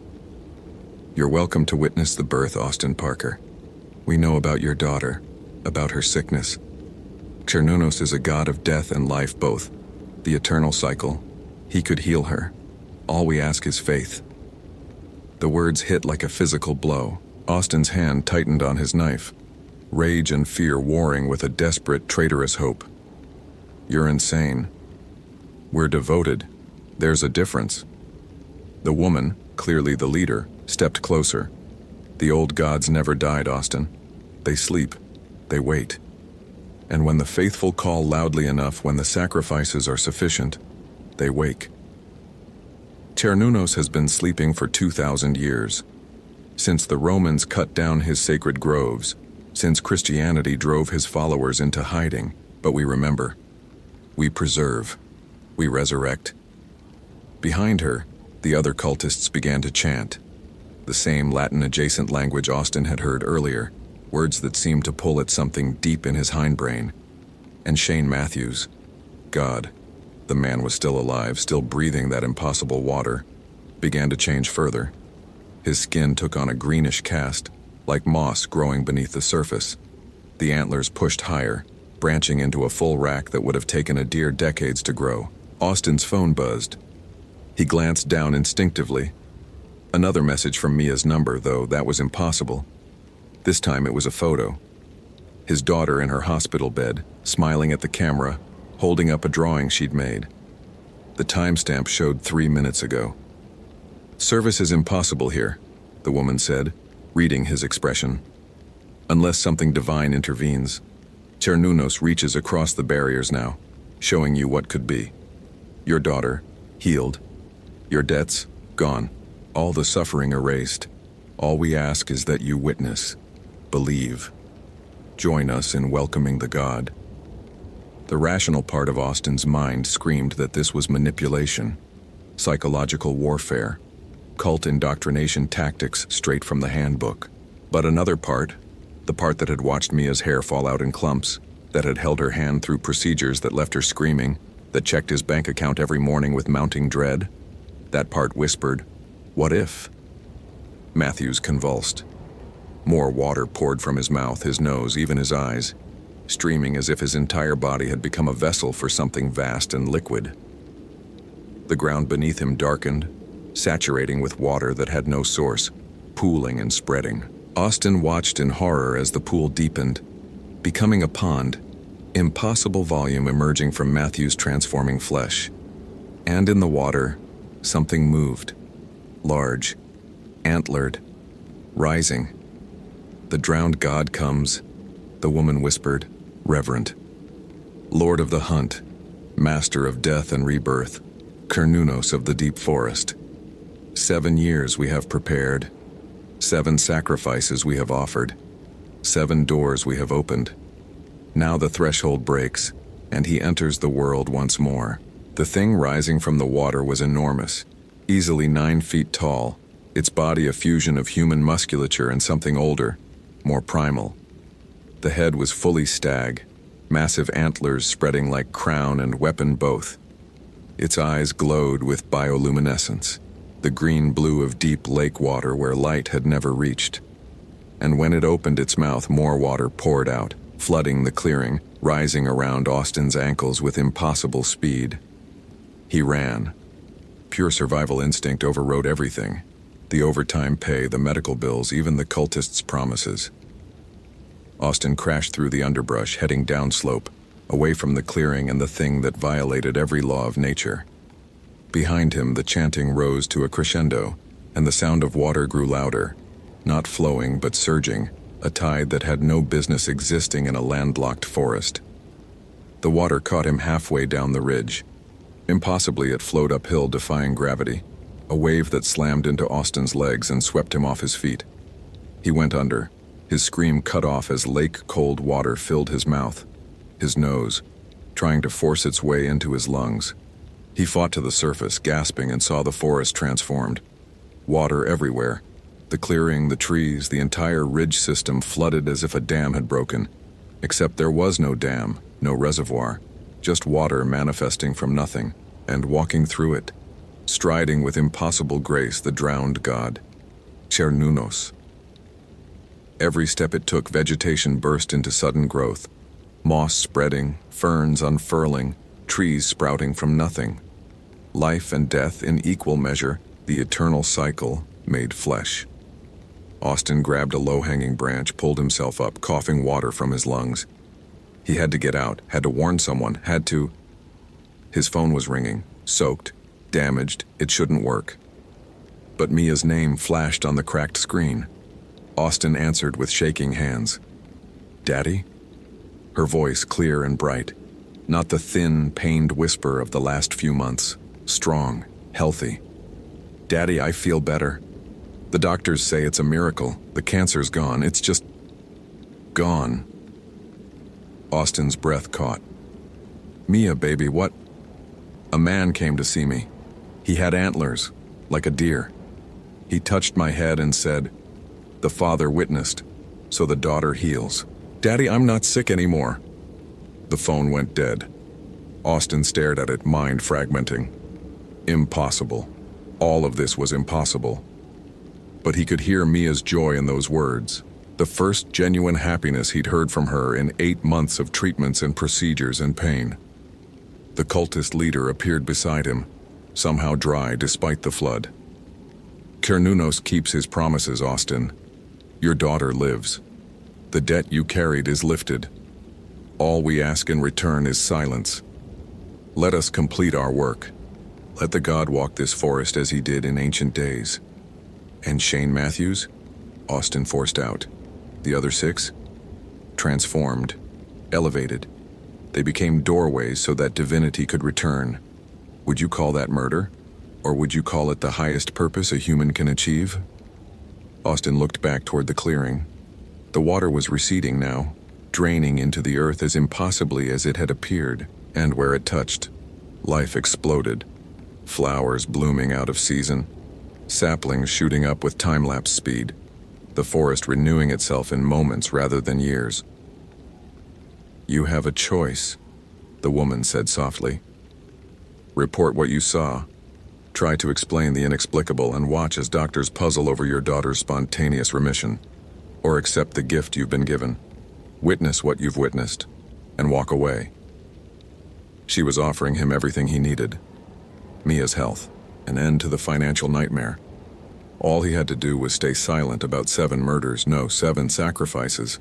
7 people who'd apparently gone willingly to their transformation. Who was he to judge their choice? But Austin thought of Shane Matthews' milky eyes, of the water pouring endlessly from his throat, of the antlers erupting through his skull. Thought of 6 others who died the same way, their bodies found drowned in impossible locations, crowned with bone that shouldn't exist. His daughter's laughter echoed in his memory. Real laughter, not the weak, pained sounds of recent months. The laughter of a healthy child. "I need to see her," Austin said finally. "I need to confirm she's okay." "Of course." The woman smiled. "We'll escort you out. The search for Shane Matthews will conclude tomorrow. His body will be found at the base of a cliff, an unfortunate hiking accident. Tragic. But these things happen in the wilderness." Austin let them lead him down the mountain, through a forest that seemed to pulse with new vitality. The water had vanished completely, leaving no trace except impossibly healthy vegetation. His radio crackled back to life as they neared the trailhead, Linda's voice breaking through with relief. "Parker! Thank God. We lost your signal for 3 hours. Did you find Matthews?" Austin looked back at the cultist leader. She nodded, permission and warning in equal measure. "Negative," Austin said into the radio, the lie tasting like lake water on his tongue. "No sign of the subject. Requesting return to base camp." "Copy that. See you at the station." They parted ways at the parking lot, the cultists disappearing into vehicles that looked like any other hiker's cars. The leader paused before leaving, handed Austin a card with nothing on it but a symbol, the same one carved into the trees. Antlers forming a crown, ancient and patient. "If you speak of this, the gift reverses," she said simply. "Cernunnos gives, but he also takes, remember that." Austin drove to Seattle in a fugue state, his mind refusing to process what he'd witnessed. The hospital was visiting hours when he arrived, and he found Mia's room by muscle memory. She was sitting up in bed, actually sitting up, not propped weakly against pillows, coloring in a book, while her mother dozed in the chair beside her. "Daddy!" Mia's face lit up and she launched herself at him with energy he hadn't seen in months. "Did you meet him? The deer man? He said you sent him." Austin caught her, felt her solid weight, her strength, the warmth of her body no longer burning with fever. Over her shoulder he saw the doctor's notes on the chart. Complete remission. No explanation. Spontaneous recovery. His wife woke, tears streaming down her face. "Austin, I don't understand." This morning she was barely responsive and then, "It's a miracle, that's what the doctors keep saying, a miracle." Austin held his daughter and his wife and felt the weight of 7 deaths pressing against his chest like stones. Shane Matthews was still out there, transforming into something inhuman. 6 others before him had undergone the same horror. And somewhere in the Olympic National Forest, a god walked that shouldn't exist. But Mia was alive, laughing, whole. Austin Parker made his choice in that hospital room, holding his healed daughter. He would file his report. State that Shane Matthews wasn't located during the authorized search period. Let the official recovery happen tomorrow, the body staged as a hiking accident. He would accept the overtime pay that would arrive in his account. And he would never, ever return to the Hoh rainforest during the equinox weeks. Some prices, he realized, you paid not in money but in knowledge, in silence, in complicity. Mia pulled back, grinning up at him with clear eyes. "The deer man said you're brave, Daddy. He said brave people make hard choices." "Yeah, baby," Austin whispered, his voice breaking. "They do." That night, alone in the hospital parking lot while his wife and daughter slept peacefully upstairs, Austin Parker cried for the first time since Mia's diagnosis. Not from relief, though he felt that. Not from joy, though that was there too. But from the terrible understanding that he'd witnessed something ancient and vast and wrong, and he'd chosen to protect it, chosen to let it walk free in the world. Because the alternative was losing his daughter.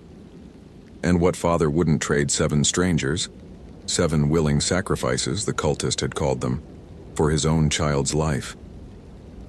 Austin looked at the card in his hand, the antlered crown symbol stark against the white background. Tomorrow, he would burn it. Next week, he would try to convince himself it had all been stress-induced hallucination. Eventually, maybe, he'd believe that. But on every spring equinox for the rest of his life, he would remember the drowned god rising from impossible water. Would remember Shane Matthews's milky eyes and the antlers growing from his skull. Would remember the choice he'd made and the price 7 people had paid so his daughter could live. The gift was given. The silence was bought. And somewhere in the deep forest, Chernunos walked beneath the moss-draped trees, waiting for the wheel to turn again. Austin Parker drove home to his healed daughter and his impossible miracle, carrying the weight of witness like a crown of thorns. He'd survived the Olympic National Forest. But survival, he'd learned, wasn't the same as escape. Some places marked you, some gods demanded payment, and some choices, once made, followed you forever.